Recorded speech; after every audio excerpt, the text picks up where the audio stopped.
What I'm going to do here is show the mechanics of Testudo from Rome Total War in combat, because this is the first attempt at a 3D Total War game, fully 3D, and it was from 2004, and of course it was set during the age of the Roman Empire coming to power. So at the forefront of that iconic imagery is the red scutum bearing legionnaire with Testudo capability. So let's look at how Rome Total War did that. I'm gonna give myself loads of money. Gonna play as the Julii against Greek cities on the shores of Greece. So the red Romans heading east, perfect. 1, 2, 3, 4, 5, 6, 7, 8, 9, 10, and then 10 Rhodian slingers, 10 Cretan archers. So to test this, I'm gonna have the finest. No, let's not do that. Let's have these really big units. So legionary first cohorts. Yeah, 10 of those against 20 pinnacle skirmishers. And we can observe a lot with this scenario, and I'm going to do my best to point out as much as I can. Our enemies await! It would be rude to keep them waiting! So let us see how they like good Roman steel! Do not fear! Fucking amazing, holy shit. Alright, every unit, group, make a line, then make 2 groups. Alright, so like this. And yeah, that's good.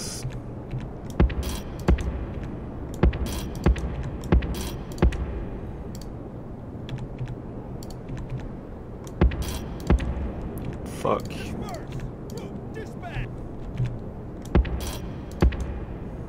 Shit, how did I lock the goddamn group? Fuck.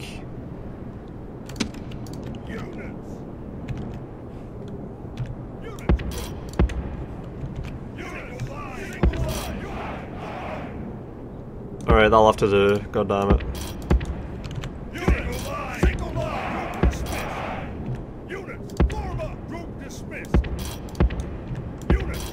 There we go, 2 lines, alright, fucking finally.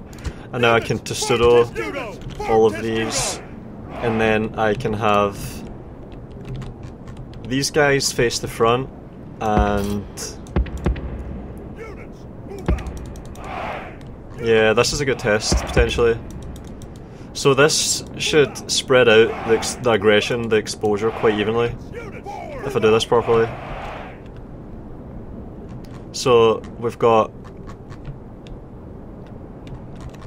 front facing on this side. Alright, yeah, this will be good, this will be good.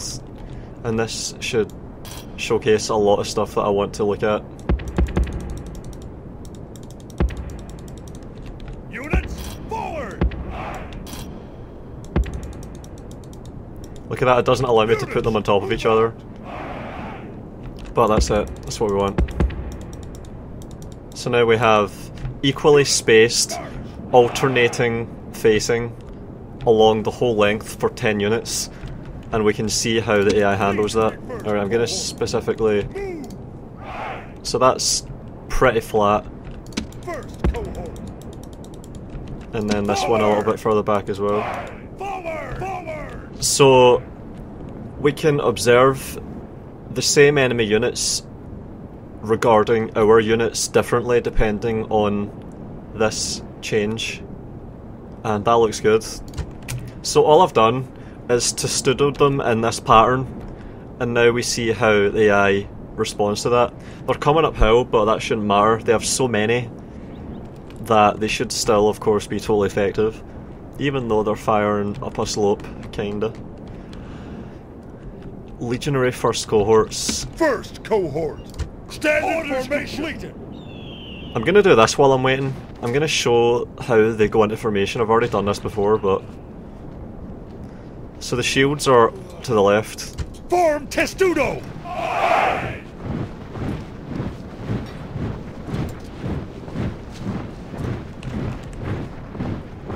Here we go. Now.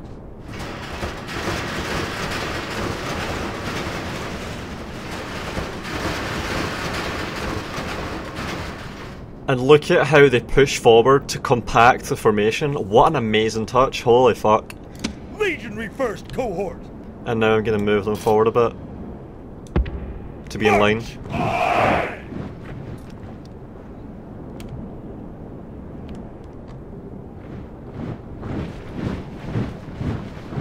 And their facing looks good enough. So they're going to start firing soon, I think. They're approaching. And they have 10. Alright, so we're taking fire. And they've picked one of the ones that are facing the other direction. And we took our first casualty. They're shooting at this one too. It's also facing the other direction. So far they've fired only at the units that are facing the other direction. They're not firing at these ones. They might fire at this one, which is on the edge. They haven't yet, but they might. And whenever they take a casualty, they restructure the formation. They try and retain their shape. So all of the losses, all the fire has been on this group, which is facing the other direction. Group 1 is rear facing, Group 2 is forward facing. Alright, we're taking aggro now on this unit. This one is forward facing, and it's taken slinger fire, but it's not had any losses. Alright, there we go. The first one. A guy dropped on this side and made a hole, and now the entire side moves forward. See how they fill the gap by moving forward? And the casualty was on the side. It wasn't on the front, it was on the side, which might be remarkable as well. Another, more side casualties. And one went down there, and they push forward to fill in the gap. See how they move forward and fill in the holes? How it just seamlessly happens like that? And you can see it. See how solidly implemented this is? It's fascinating. So, we've taken almost all aggression on the rear-facing group. This one has taken a lot of aggression from this side. They're concentrating fire with a lot. And we're taking casualties, especially on this side. But that's the only unit that's taken aggression so far. And they're just about to skim past there. Now they're charging. And they've broken out of formation, alright. And now the casualties really rack up, because they're not even in formation anymore. So they're facing the wrong direction, they've been pulled out of formation. So they've been compelled to break Testudo. Which is an intelligent thing to do for an army of skirmishers. We've still got light losses on this forward-facing unit. Are we taking aggro from behind yet? Yeah, we are. And this is something they do as well. They try and flank, they get around. See how they've done it on both sides? They've flanked. And now they're in the fight. This one is still forward-facing and taking no aggression. So only one forward-facing unit has taken aggression, while all of the rear-facing Testudos have taken casualties, some of them heavy. This one's about to go... Yeah, or that one. Yeah. That one will be the first to go. That was one of the rear-facing units on the edge, the end of the formation, end of the line. This is a forward-facing unit on the end of the line, and it's taken a lot of aggression, a lot of skirmishing, and it's still only taken mild losses. Only lost 50 out of 240. And they're going to start to accumulate losses from the back. The front is impervious. There's only one body that I can see. From the front, it's almost immune, but from the sides, you see how it's susceptible. And from the back, well, you just look at the results of the rear facing. See all the bodies here? And also, you can see how this formation only really confers protection from the front, because there's no shield being exposed to shots from the rear. I can only see along the spine of the shield. the shield does not face the projectiles when it's been fired into from behind the formation, because when the shield's deployed, it protects from the front, the formation, the shields. They overlap, so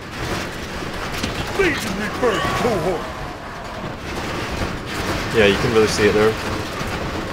It's a lot easier for projectiles to penetrate the formation from behind, because of course the purpose of this formation is that it offers protection, especially from the front. You're advancing into incoming fire, and that encourages a lot, that opens up a lot of tactical gameplay, because what you want to do with these units is protect their flanks and rears and support them while they're like a breakthrough unit, a tank in this formation, a classical antiquity tank. You need to support them. If they're left alone like this, then they'll get surrounded and you'll see skirmishing into the back of them, and then they just drop like flies. See how an entire rank of the back just fell there? It's just a matter of time. But if they are facing the right direction, then these three units, this one's taken no aggression, never mind casualties. Same with this one. And now this one's taking fire. It's taking fire from the flanks. They're attacking us! Its first man dropped. And this one, oh man. Testudo! So they chased a unit, or they routed and got caught out of position, but I can pull them back into formation now. Only about 40 men. So let's see how quickly this happens.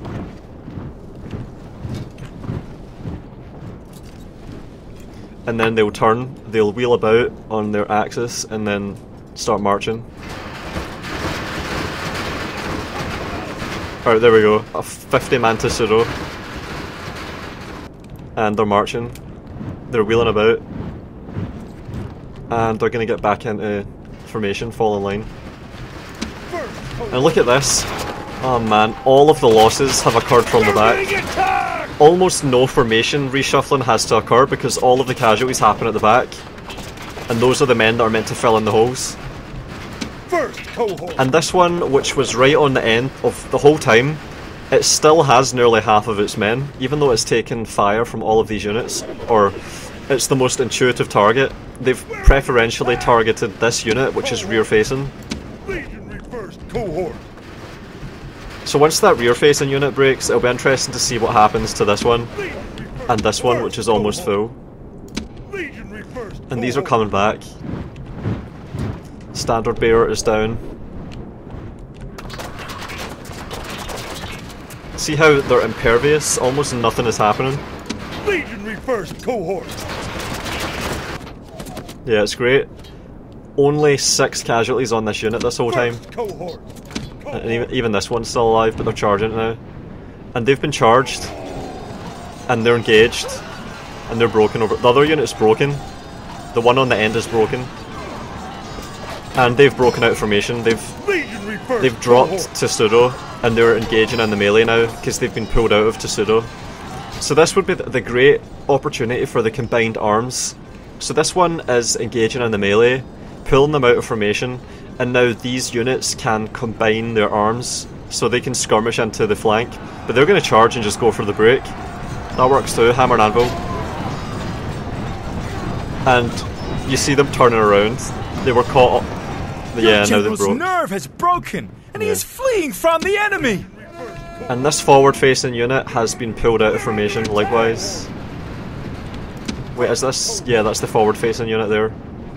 So they were in Testudo here, but they've been pulled out of it. And we still have 2 units with no casualties after all this. Are we charging there? Yeah, they're charging. No, they're not. They're pulling out. So it's really interesting. Testudo is implemented very well. It's a formation that has advantages and disadvantages. The advantages are very strong when they're used properly. So if you were to put these units in a city with no way to flank them, for example, if you were to put them up against the wall and Testudo in the face of skirmishers, it would compel the skirmishers to engage in the melee. They would be ineffective. And the AI does react to that in a way that's intelligent. They preferentially target units that have their backs turned. So even though they are... I think the Testudo does increase their survivability even when it's rear facing. And they will fire their ammo, they will expend their ammo to try and preferentially target rear facing Testudos. I'm going to put them back in position. And also, you can see how the way the protection is modelled by the game is a solid implementation, because it doesn't just block all projectiles at all times. It has nuance, it has depth, and that allows tactical gameplay to happen on the edge of that implementation. Like I was saying about putting them in a town. If you're going to have an implementation for Testudo that simply adds 100% to protection from arrows as soon as the button gets clicked to engage it, then that is a really lazy, flat implementation, and the kind of gameplay that can occur with that is shit. It's shit gameplay. There's no nuance, no depth, there's almost nothing that you can be aware of, there's nothing to be aware of, there's nothing to play towards or play away from. It's just flat and shitty. And in the case of Three Kingdoms at least, and I'm pretty sure this was the case in Rome 2 as well, the implementation was shitty and flat. I remember in Rome 2 it was outright broken on launch, which is one thing, but then when they tried to fix it, they just ran with the shit implementation. All they did was add 100 to the armour. I think I remember seeing 145 armour on Roman legionnaires. I'm thinking back a long time now, so... And I remember that it didn't even work properly, it didn't work as intended, because when you implement an additional 100 armour onto 45 armour for 145 armour, it doesn't even protect from missiles properly, because it was barely different from the null. What the fuck is that? I mean, look at this. You have this system here, with all this depth that I've just laid out and demonstrated. You can even see it, you can even see the depth in the way the AI plays. Imagine how a human could navigate the intricacies and nuances of this system. God damn. And then you go to fucking Rome 2 and Three Kingdoms, where it's just a enemy flat... general flees! Press forward so the spirit of his army is broken too! A flat 100% of the time, 100% resistance to missiles. It's just ridiculous. Look, they're firing into the back of men who are exposed. The formation is not conferring an advantage. If you look at it from this angle, the shields are invisible. It's just all steel plate and shoulders and the backs of heads. And he just got dinked on the nut and went down. See how good this system is? This is what every Testudo and every Total War game should have matched and then surpassed even further. There's a big hole in expectation that needs to be acknowledged, because this is just... It should be saddening to look at this and see how good this system was and compare that to modern, contemporary systems 16 years later, which are shit. I remember I complained in my battle with Salsal, the first historical battle in Three Kingdoms. I remember complaining how activating formations was to just do a spreadsheet calculation to add numbers on and take numbers away. Plus 25% melee evasion, minus 15% range block, plus... What the fuck is this bullshit? Holy crap. Why is there not an actual implementation that models what's happening like this? Look at this. Guy gets dinked on the back of the head while the shield doesn't protect him whatsoever and he goes down. No casualties. Not a single casualty in the front rank of this Testudo. Loads of casualties at the back rank of this Testudo. Why do we not have good systems like these? Look at this unit. These two units here have been untouched the entire battle because they are standing in Testudo against an AI that is at least partially capable of acknowledging that. And look at that, they're not even firing at these units now, they're firing over here. I should Testudo them. Testudo! This unit's taken off and chasing them. Attack!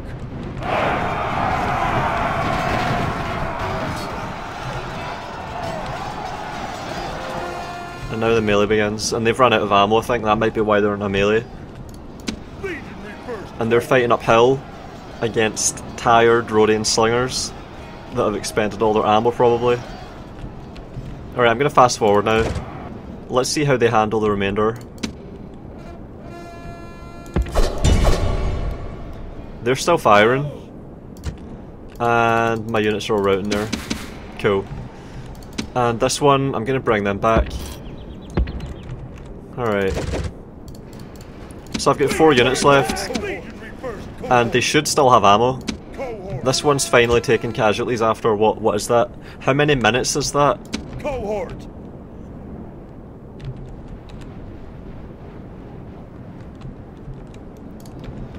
They're about to route through me. First cohort! And yeah, they're going for the melee. Alright then.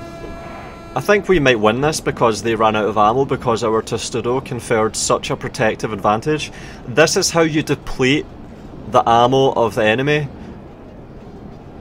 By making them expend it into steel shields, scutums, what the fuck?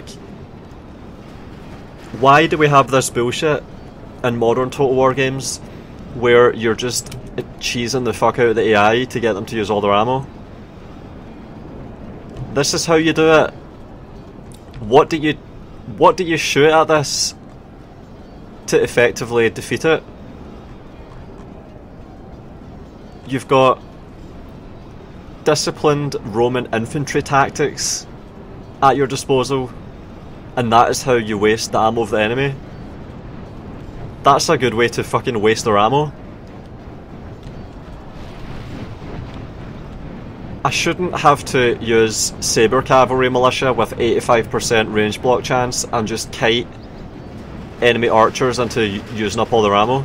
I shouldn't be able to just hide my units behind a hill and force the enemy to plunge their fire over it so that I have enough time to dodge it. What is this absolutely shit gameplay? I think they've run out of ammo. Cretan archers there with ammo still. Legionary first cohort! And they're gonna maybe win this. We're taking a lot of casualties because we're getting fired into the right side and the shield is on the left. Are they gonna... Oh, we're taking fire. The enemy general flees! Press forward so the spirit of his army is broken too!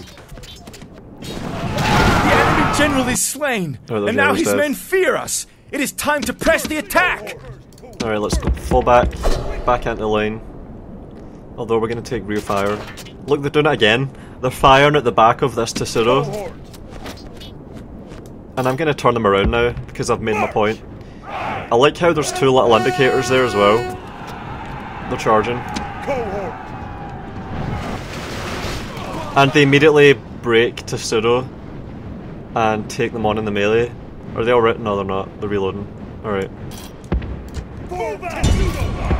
Alright, everyone face the front. Everyone get into Testudo, everyone face the front. So I'm gonna force them to fire from the front now. First cohort! But it just shows they're faster. You see how they're trying to implement all of this different weight classes, different speeds of infantry and Troy, and it never really happens. This is when you can really feel the different weight classes and different speeds. I've got heavy Roman infantry that can't catch these Rhodian slingers and Cretan archers, and so they're not even trying to. I can feel the difference in the types of infantry more in Rome Total War of 2004 than I can in Troy of 2020.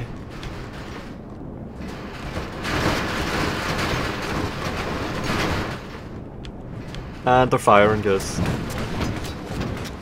What's going on here though? Come on. Come on, turn around. Cohort! Alright, they're wheeling about.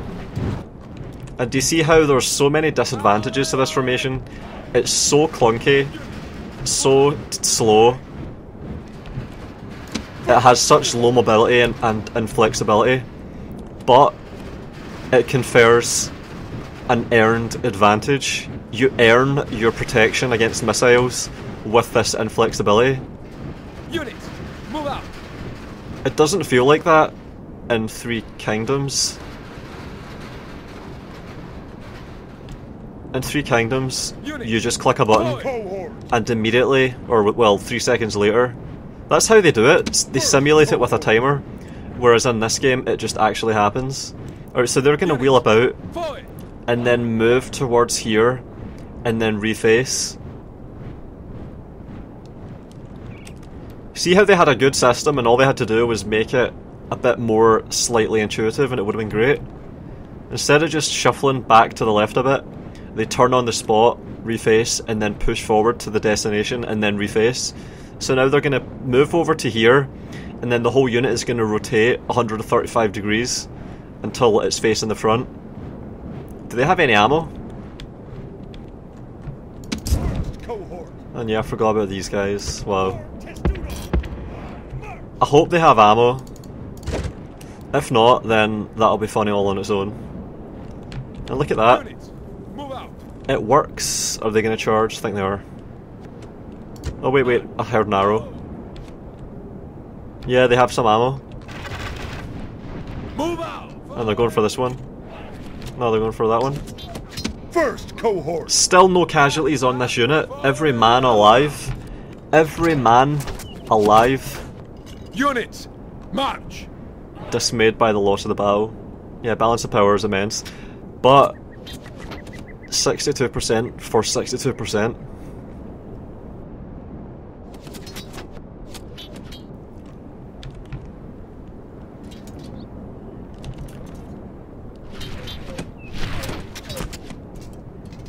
Alright, fast forward. Still no losses. Fire from the front. If that guy goes down, it'll probably be over here. March. Still no losses. It's 40 guys firing at us over and over again. To no effect. And they're all going to rout, I think.